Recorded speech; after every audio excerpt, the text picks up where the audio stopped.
Graça e paz a todos, no nome santo do nosso Senhor e Salvador Jesus.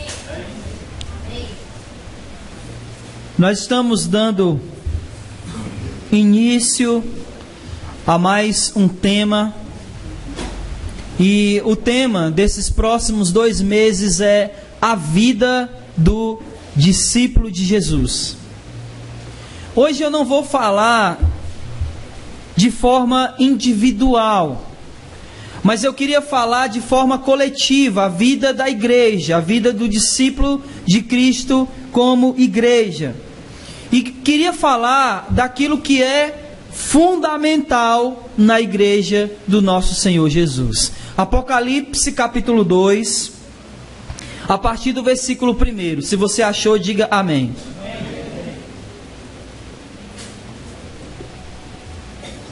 Diz assim: escreve ao anjo da igreja em Éfeso: assim diz aquele que tem as 7 estrelas na mão direita, e anda no meio dos 7 candelabros de ouro. Conheço as tuas obras, o teu trabalho e a tua perseverança. Sei que não suporta os maus, e que pusestes à prova os que se dizem apóstolos, mas não são. E descobristes que são mentirosos. Tens perseverado e sofreste por causa do meu nome, e não te desanimaste. Tenho contra ti, porém, o fato que deixaste o teu primeiro amor. Lembra-te, pois, de onde caíste, arrepende-te e volta às obras que praticavas no princípio. Se não te arrependeres, logo virei contra ti e tirarei o teu candelabro do seu lugar. Mas tens a teu favor que odeia as obras dos nicolaítas, as quais eu também odeio. Quem tem ouvidos, ouça o que o Espírito diz às igrejas. Ao que vencer, eu lhe permitirei comer da árvore da vida que está no paraíso de Deus. Vamos orar. Amado Deus, mais uma vez nós entramos em oração, viemos a Ti em oração, e nós, como sempre fazemos, queremos clamar ao Senhor, que a Tua palavra seja pregada, que a Tua palavra seja exposta, que a Tua palavra seja anunciada e que ela venha de encontro ao nosso coração. Prepara pelo Teu Espírito Santo o coração de cada um de nós, para que verdadeiramente a Tua palavra encontre um solo fértil para germinar, e todos nós possamos sair daqui verdadeiramente edificados pela Tua palavra. É o que pedimos e no nome de Jesus te agradecemos hoje e sempre. Amém, Senhor. Quando nós falamos de fundamento, daquilo que é fundamental na igreja, na vida do discípulo, muitas coisas vêm à nossa mente. Muitas coisas são fundamentais, são coisas inegociáveis, das quais a gente não pode abrir mão.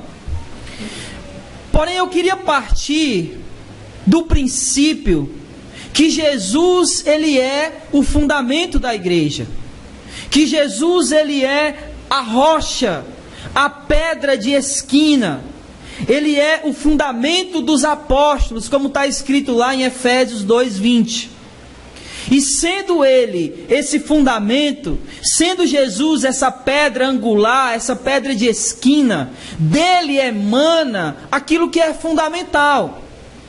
Então nós poderíamos dizer que para uma igreja ser igreja, para um discípulo de Jesus ser um discípulo, é necessário que na vida dessa igreja, que na vida desse discípulo haja o trabalho, haja o serviço. Porque toda igreja precisa servir, todo cristão precisa ser um servo. E não somente isso, mas de Jesus, que é a rocha, também vai emanar a doutrina. Toda igreja que se diz igreja precisa ter uma doutrina estabelecida, uma doutrina firme. Ele precisa ter as suas convicções pautadas. Caso contrário, nem igreja nós seríamos. se as nossas convicções, se as nossas doutrinas, elas não fossem estabelecidas, nem igreja nós seríamos. E em terceiro lugar, nós, como igreja, precisamos ter como algo fundamental a perseverança. Então nós precisamos do serviço, da doutrina e da perseverança. Como, por exemplo, Tiago, ele disse que a fé sem obra é morta. Então Tiago estava falando de trabalho, de serviço, de obra. Por isso a obra, o trabalho, o serviço, ele é fundamental. Porque sem trabalho, sem obra, sem serviço, nem mesmo fé nós teríamos. Porque as obras são aquilo que caracteriza a nossa fé, aquilo que evidencia a nossa fé. Então, nós precisamos do serviço. O serviço é algo fundamental na igreja. Paulo, escrevendo a Timóteo, na primeira carta, capítulo 4, versículo 16, ele vai dizer o seguinte: Timóteo, cuida de ti mesmo e da doutrina. Então a doutrina, ela é fundamental. E Jesus, falando aos discípulos, ele diz: aquele que tem posto a mão no arado e olha para trás, não é apto, digno do reino de Deus. Então a perseverança, a gente percebe que é outra coisa que é fundamental. Portanto, uma igreja, ou numa igreja, ou na vida de um discípulo, é necessário haver serviço, doutrina e perseverança. Amém? Amém. Só que essas coisas, apesar de elas serem marcas na vida da igreja, serem fundamentais na vida da igreja, às vezes, nesse afã, nesse nosso desespero em buscar o trabalho, em buscar o serviço, em buscar a doutrina, em buscar a perseverança, às vezes a gente comete alguns equívocos.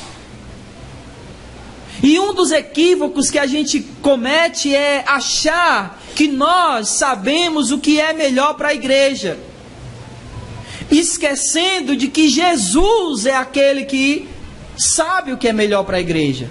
Então, nessa busca pelo serviço, pela doutrina pura, pela perseverança, a gente acaba cometendo esse equívoco, achar que nós sabemos mais o que é melhor para a igreja do que Jesus.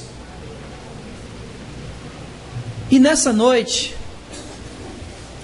eu gostaria de olhar para a igreja pela ótica de Jesus. Não aquilo que nós achamos que é fundamental para a igreja. Não olhar aquilo que nós achamos que é fundamental na vida do discípulo. Mas olhar pela ótica de Jesus, olhando aquilo que Jesus acha que é fundamental na igreja. Aquilo que Jesus acha que é fundamental na vida do discípulo. Então hoje eu gostaria, nessa noite, gostaria de olhar pela ótica de Jesus e olhar vendo o que ele vê, vendo o que ele acha, o que ele vê, o que ele percebe que é fundamental na igreja e na vida do discípulo dele. Amém? Tendo dito isso, uma coisa para destacar aqui. Quando nós falamos de coisas que são fundamentais, nós somos muito rápidos a dizer que a igreja do século 21, ela é muito ruim, e que boa mesmo é a igreja lá do primeiro século. E aí a gente tende a pegar a igreja do primeiro século e colocar no pedestal. Como se a igreja no primeiro século fosse uma igreja perfeita, onde nada de mal acontecia, onde as pessoas lá todas eram muito boas e não tinha nada de errado. E aí a gente até usa textos, né? Como por exemplo o texto do livro de Atos que diz e eles todos os dias estavam juntos no templo, nas orações, no partir do pão e na comunhão. Aí a gente olha textos como esse e diz: está vendo? A igreja do primeiro século era perfeita. Só que não é só o livro de Atos que tem falando sobre a igreja. E tanto é que a igreja no primeiro século não era perfeita, que nós temos o Novo Testamento escrito. Praticamente todas as cartas do Novo Testamento foram escritas para corrigir algum problema de alguma igreja no primeiro século. Então, se essa igreja no primeiro século fosse perfeita, como às vezes a gente atesta, não existia o Novo Testamento. É justamente pelo fato dela não ser perfeita no primeiro século, que hoje, graças a Deus, a gente tem o Novo Testamento. Então essa igreja, ela não era perfeita, e um exemplo dessa imperfeição da igreja no primeiro século era a igreja de Éfeso. Eu já falei aqui, mas não custa nada repetir. Quantas cartas foram escritas à igreja de Éfeso? Quantas? Quantas? Nós temos 3 cartas, vamos dizer assim. Essa em Apocalipse, a carta de Paulo aos Efésios, e se nós contarmos que Timóteo estava em Éfeso, a carta foi escrita para lá. Muito embora endereçada a Timóteo. Então, 3 cartas escritas à igreja em Éfeso. Antes de nós entrarmos aqui no texto, eu queria falar um pouco do contexto histórico que levou João a escrever essa carta. Então, ele está escrevendo a igrejas que ou estavam sendo perseguidas ou iriam passar por perseguições. Então é muito importante a gente ter isso em mente, que ele está escrevendo para pessoas que iriam passar por perseguição e que eles provavelmente poderiam desistir da fé por causa da perseguição. Então é nesse contexto de perseguição que João está escrevendo as 7 cartas descritas aqui em Apocalipse. Seria muito bom se nós víssemos cada uma delas. Já fiz isso aqui uma vez. Talvez eu tome novamente outro dia, outro mês aí. Mas hoje nós iremos falar apenas da igreja em Éfeso. Essas cartas, elas seguem um padrão. Jesus, ele se apresenta, ele faz um elogio àquela igreja, ele critica a igreja, ele chama a igreja ao arrependimento, e depois ele faz uma promessa. Ele segue esse padrão nas 7 igrejas, com algumas exceções. A igreja de Esmirna e a igreja de Filadélfia, ele não critica, ele só tem elogios. Só elogios para essas 2 igrejas. Não há as críticas. E a outra exceção é a igreja de Laodiceia, aonde não há elogios. Ele só há críticas a fazer àquela igreja. Mas o padrão é esse. Ele se apresenta, ele elogia, ele critica, ele chama ao arrependimento e por fim ele dá uma promessa. E aí, para nós entendermos o simbolismo do versículo 1 do capítulo 2, eu convido você a ler comigo o versículo 20, que é o último versículo do capítulo 1, para que a gente possa entender o simbolismo que ele faz no versículo 1 do capítulo 2.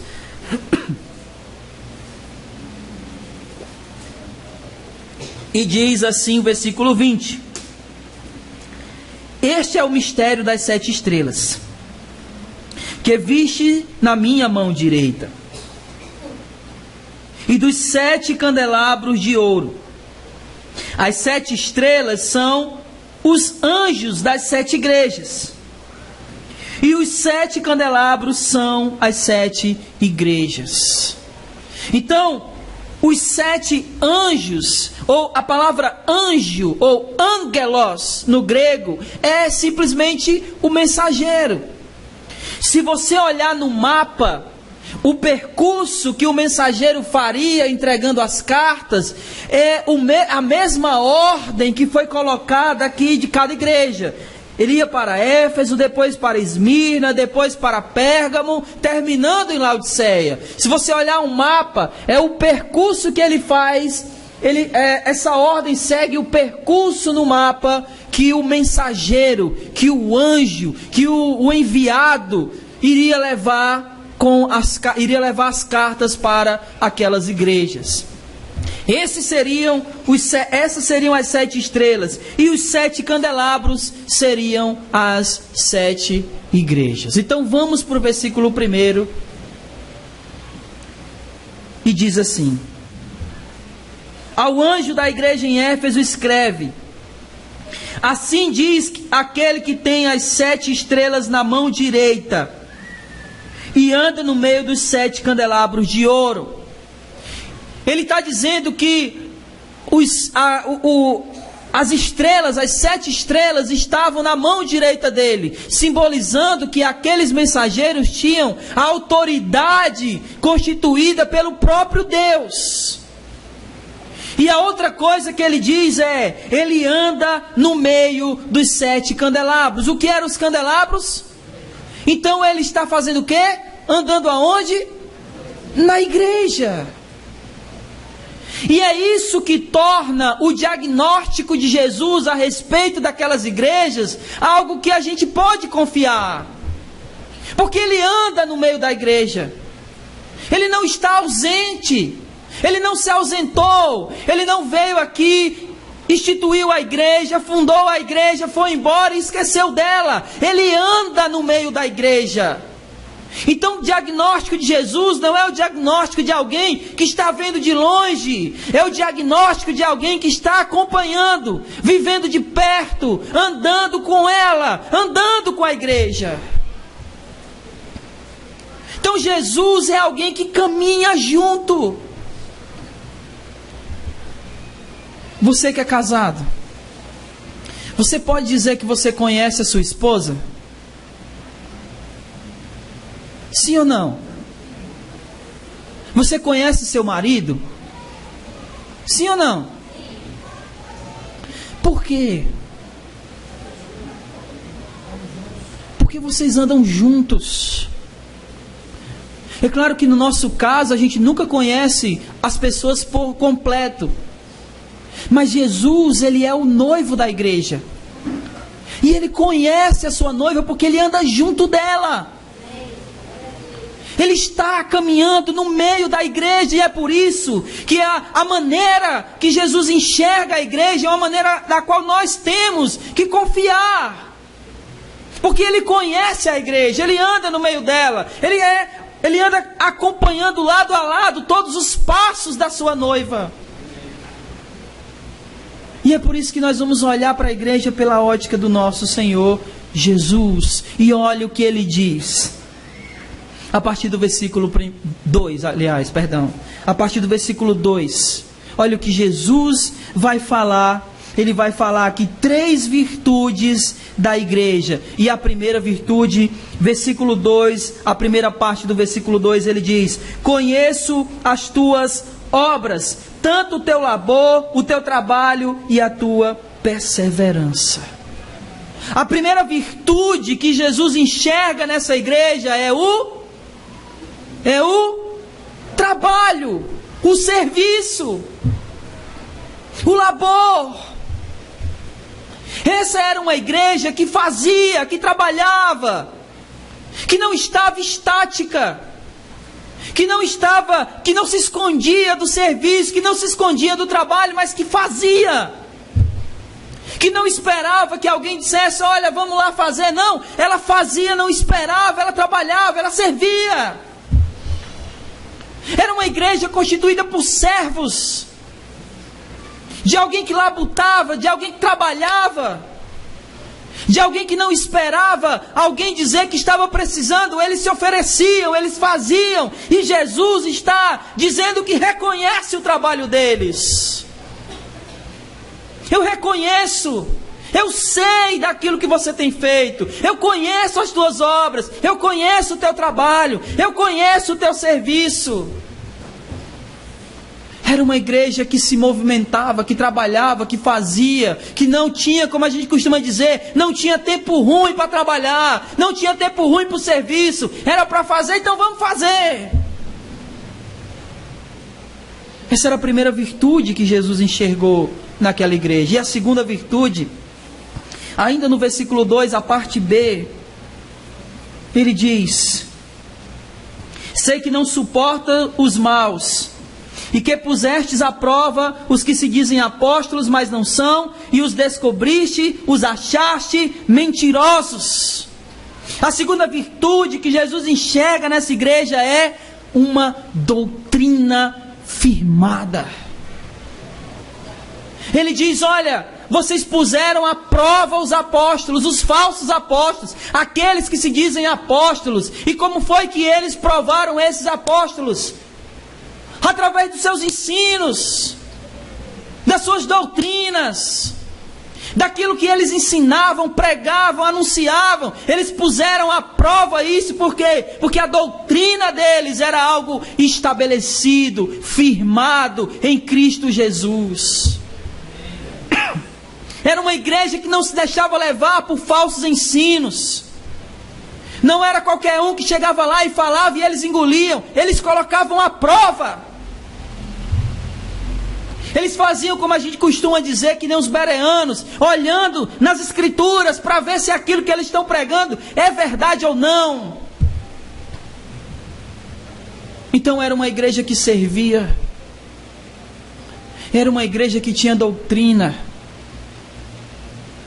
E era uma igreja, versículo 3, que tinha uma outra virtude. Ele diz: tens perseverado e sofreste por causa do meu nome, e não te desanimastes. Então era uma igreja que tinha serviço. Era uma igreja que tinha doutrina. E era uma igreja que perseverava. Só que essa perseverança aqui não é algo que às vezes a gente está acostumado a dizer e fazer, que é: olha, persevere. Hoje as coisas estão ruins, mas persevere. A saúde está faltando, mas persevere na fé. Você está com problema de saúde, alguém da sua família está doente, persevere, não esmoreça. Você está desempregado, tenha fé em Deus, persevere que tudo vai dar certo. Não é esse tipo de coisa. Não é perseverar mediante as situações ruins do dia a dia, mas era uma perseverança mediante a perseguição. Era uma perseverança simplesmente pelo fato deles serem cristãos. Olha o que ele diz: tens perseverado e sofrestes por causa do meu nome. Então era mais ou menos assim: você é cristão? Negue, então você vai perder tudo. Negue, ou então você vai perder sua família. Negue, ou então você vai perder sua vida. Era esse tipo de perseverança. Não era uma perseverança quando eu fico doente, perdi minha fé. Não é isso. Era algo que valia, que estava correndo o risco de morrer se não negasse o nome de Jesus. E Jesus está dizendo: eu reconheço a tua perseverança no sofrimento. Se você é que nem eu disse que no início que havia coisas fundamentais na igreja, que eram o serviço, a doutrina e perseverança. E essas três características, essas três virtudes, essa igreja tem. E se você é como eu, você poderia estar dizendo o seguinte: rapaz, é nessa igreja que eu quero congregar. Que igreja! Quem não gostaria de ter uma igreja assim? Que líder! Que presbitério, que pastor não gostaria de ter uma igreja onde ele não precisa pedir para alguém fazer nada, eles fazem. Que pastor, que líder não gostaria de ter uma igreja firmada, tão firmada na doutrina, que nada vai desvirtuá-los da verdade? Que pastor não gostaria de ter uma igreja onde as pessoas são tão firmadas na sua fé que nada, absolutamente nada, abala a fé deles, porque eles são perseverantes? Quem não gostaria de uma igreja assim? Quem não gostaria de uma igreja assim? Jesus. E quando eu digo isso, eu não estou dizendo que Jesus não gosta de serviço, que Jesus não gosta de doutrina, nem que Jesus não gosta de perseverança. O que eu estou dizendo é que essas três coisas por si só não são suficientes para Jesus. Olha o que ele diz no versículo 4. Obrigado, Wagner.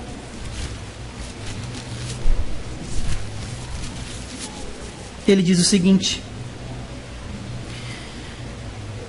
tenho, porém, contra ti que fizeste o quê? Mais uma vez. Tenho, porém, contra ti que deixastes, abandonastes o teu primeiro amor. Nós temos o costume de interpretar essa passagem no contexto temporal, como o primeiro amor sendo aquele tempo, quando a gente se converteu.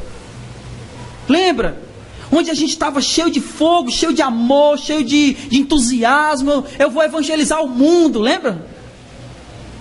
E a gente costuma interpretar essa passagem no contexto temporal. E a palavra que está aqui, né, primeiro amor, nos dá essa ideia de um contexto temporal, de algo que a gente deveria voltar lá no tempo, naquele tempo, onde a gente tinha todo o amor, todo o fogo, todo aquele entusiasmo para servir, para ter...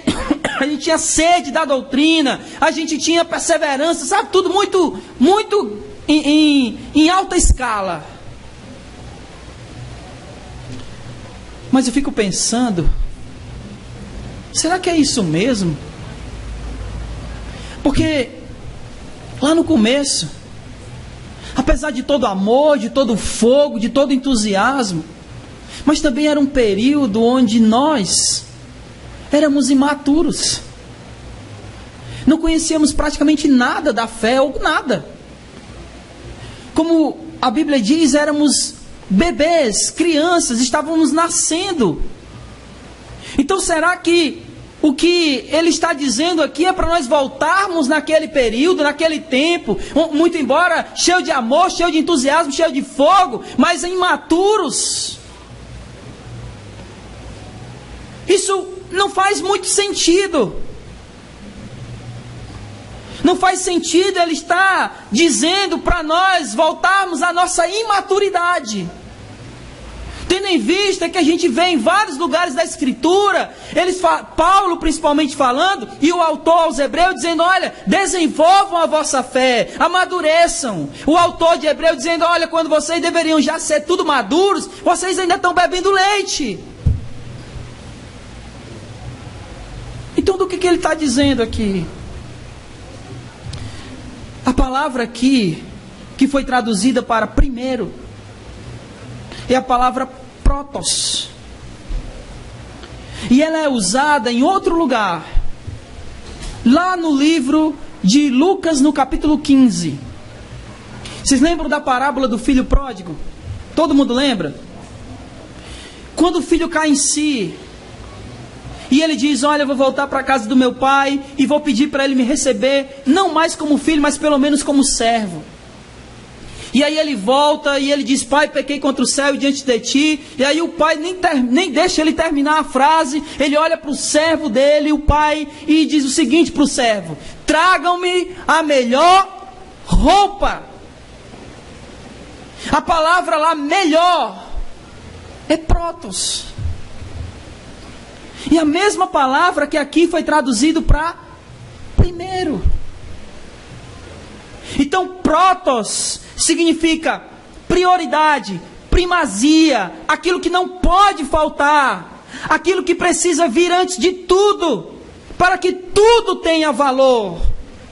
Então, a melhor tradução aqui do versículo 4 ficaria: deixastes o amor que vem antes. Tenho, porém, contra ti que deixastes o amor que vem antes.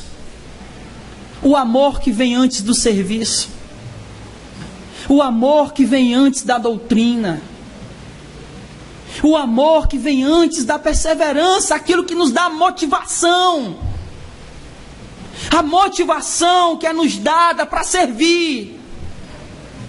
A motivação que é nos dada para tentar manter a doutrina pura.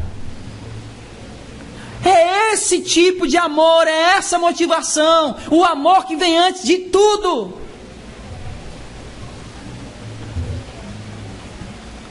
Meus amados,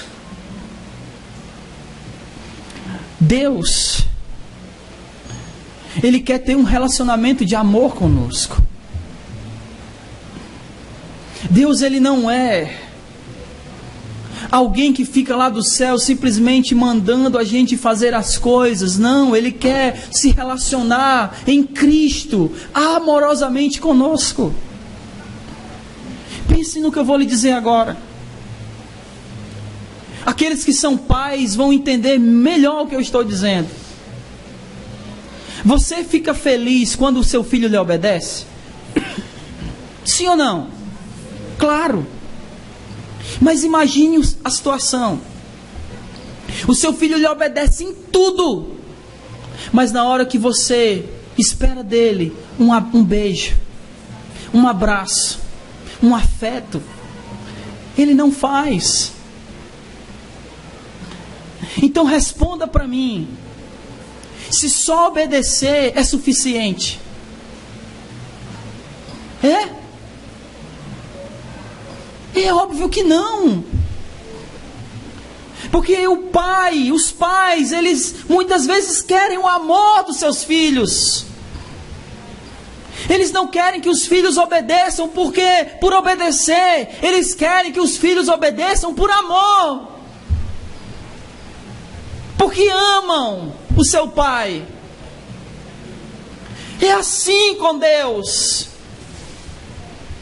Deus, Ele quer um relacionamento de amor conosco. Ele não quer apenas que a gente sirva, que a gente fique na doutrina, que a gente persevere sem amor. Porque o amor é o que valida tudo. Paulo, escrevendo aos Coríntios, no capítulo 13, ele disse: ainda que eu fizesse qualquer coisa sem amor, nada me valeria. Porque o amor é aquilo que valida, é o que valida o meu serviço, é o que valida a minha doutrina, é o que valida a minha perseverança. Sem amor nada disso é suficiente. Por isso que Jesus, Ele está olhando para essa igreja, Ele está vendo serviço, Ele está vendo doutrina, Ele está vendo perseverança, mas Ele não está vendo aquilo que valida todas essas coisas, que é o amor. O amor que vem antes. O amor que nos faz fazer tudo aquilo que fazemos. O que a gente veio fazer aqui nessa noite? Por quê? Para cumprir uma agenda? Por obrigação? Ou a gente veio adorá-lo porque nós o amamos? É isso. É o amor que vem antes de todas as coisas. A gente veio adorá-lo porque o amamos. A gente oferta a Ele porque amamos. A gente ama o próximo porque antes de amar o próximo, o primeiro mandamento é amar a Deus sobre todas as coisas e ao próximo como a ti mesmo. É o amor que é o fundamento de tudo. É por isso, meus irmãos, que o que tem que nos motivar a servir é o amor. Por que a gente fica na escolinha?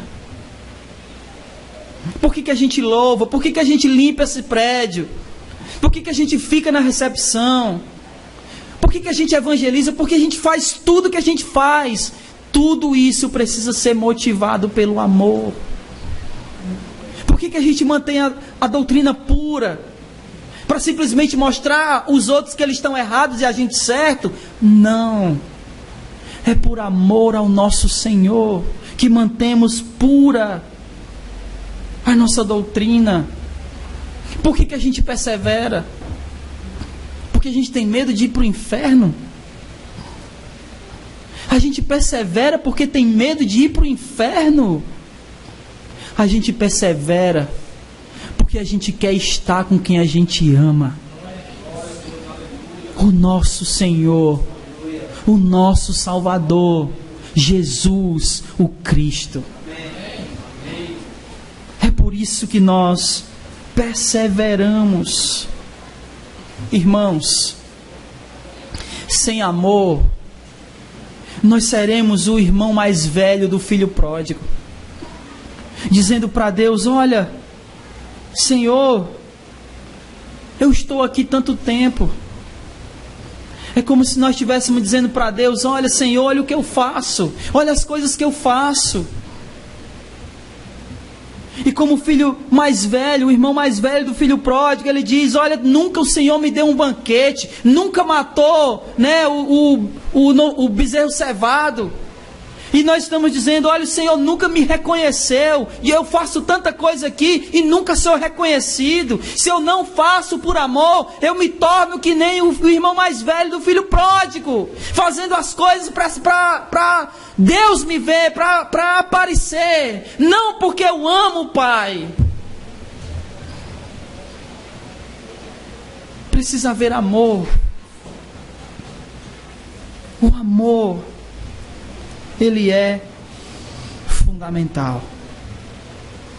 Versículo 5.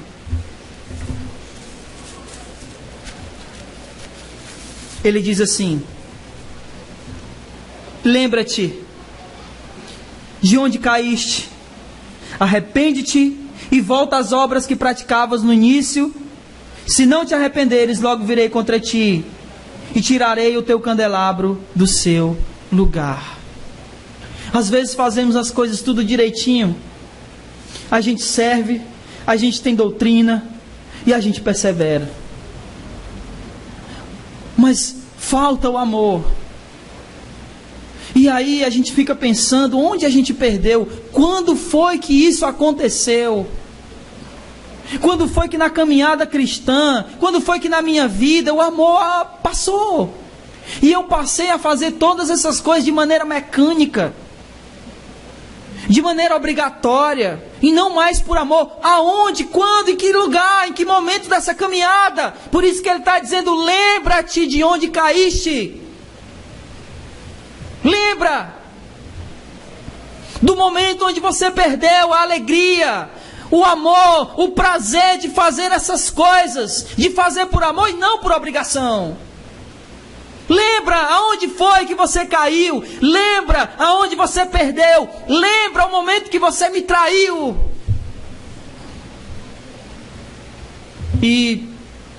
Mas é difícil dizer a Jesus que amamos quando a imagem da nossa queda, da nossa traição, daquele momento que nós perdemos esse prazer ainda está viva.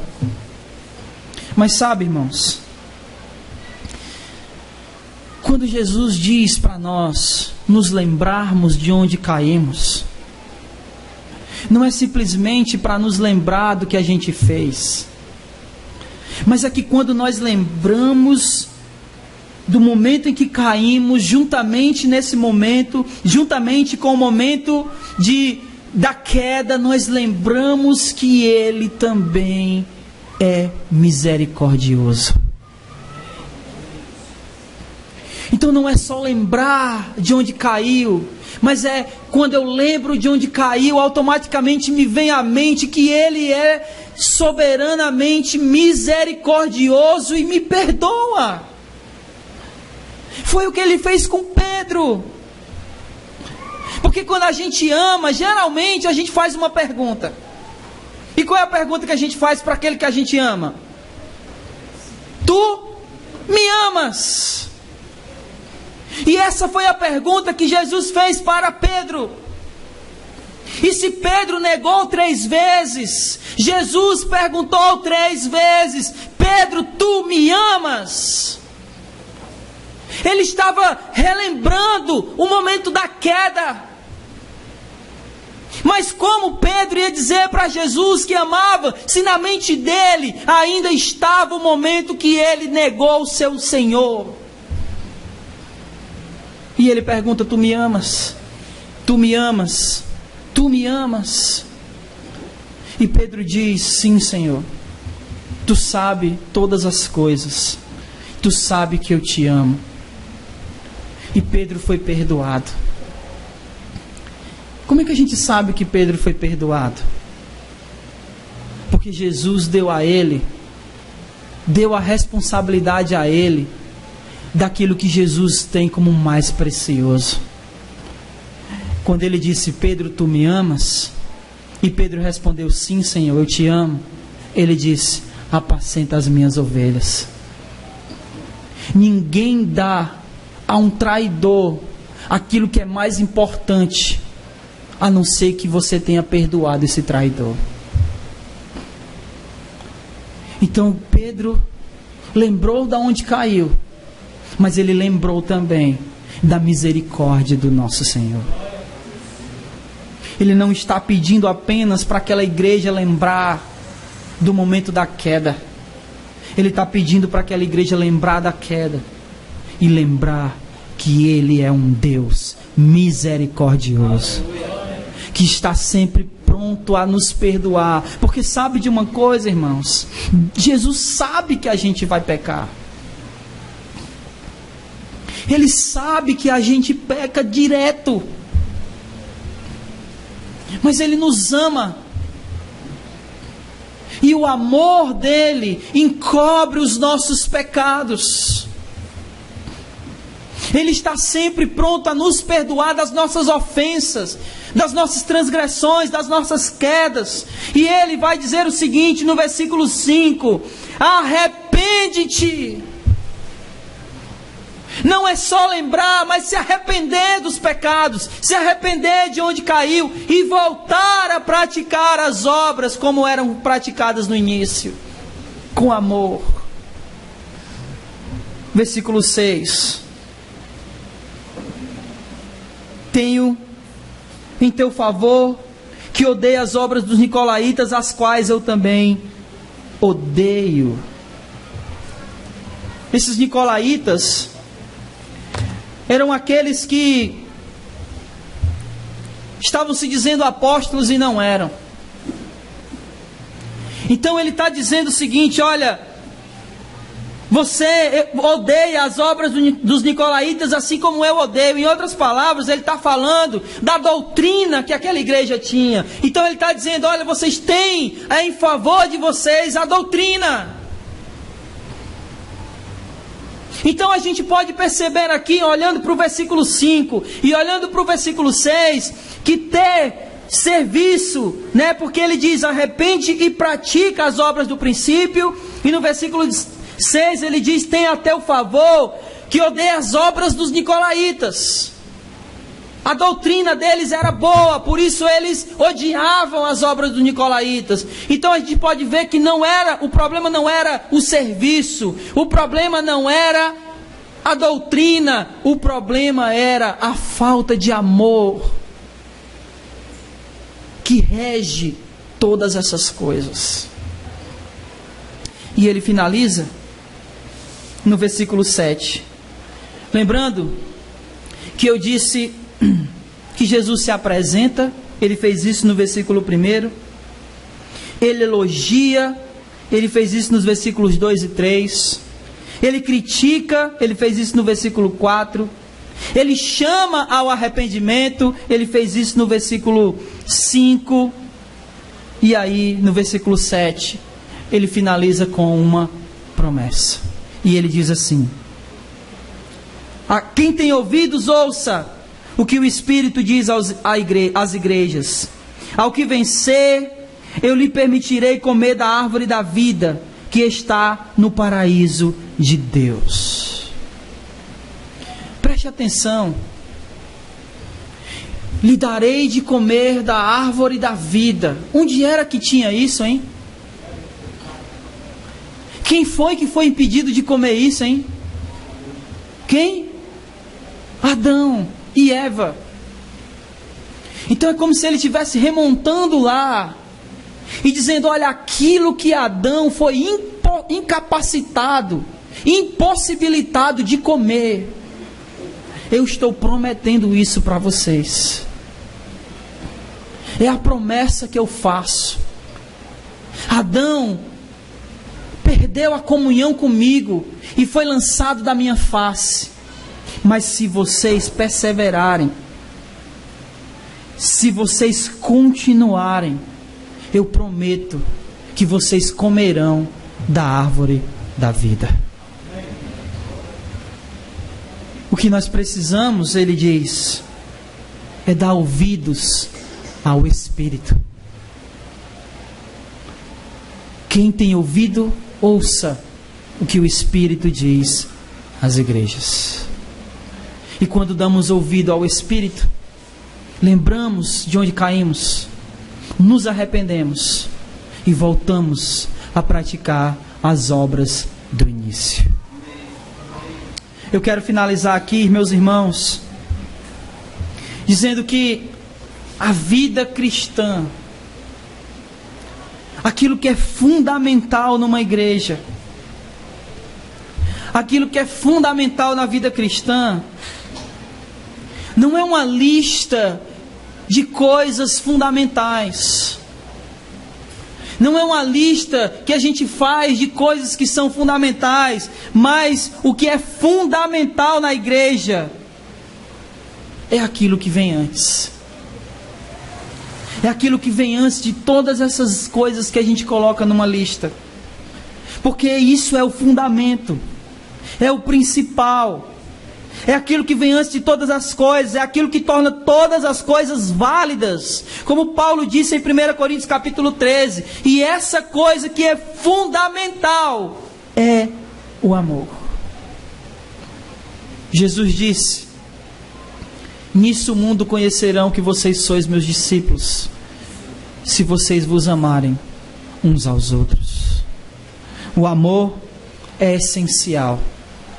O amor, ele é primordial, porque o amor é o fundamento da igreja.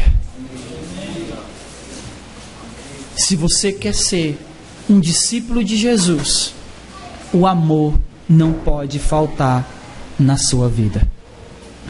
E esse amor é aquilo que deve motivar você a fazer todas as coisas, a servir, a manter a doutrina firme e a perseverar. Por isso o amor é a base de tudo. Fiquemos de pé, irmãos, e vamos adorar o nosso Deus através dos louvores.